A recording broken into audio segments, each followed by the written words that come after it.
Real quick, let's check our model inside of Blender and make sure that what we're doing is working. Make sure there's no errors on the model that we might need to correct.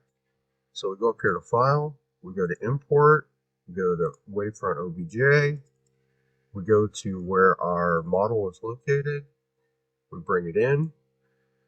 Now, one of the things we want to do is we want to frame this. If we look at View, Frame Selected, it's also a numpad period.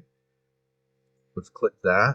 So this way, when we rotate around it to check everything out, it stays in our view. Over here, we can see a wrench, which is our modifiers. We click that and then click plus. Just type in sub. That's going to be our subdivision surface modifier. So if we click that, it subdivides our low polygon mesh and gives us something that we can take a look at. Now, one of the things that's bugging me I can see is right here, but we're going to turn it up a little bit and take a look at it. So let's go to 4.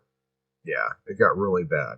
So this is the area that, and also I don't like this crease.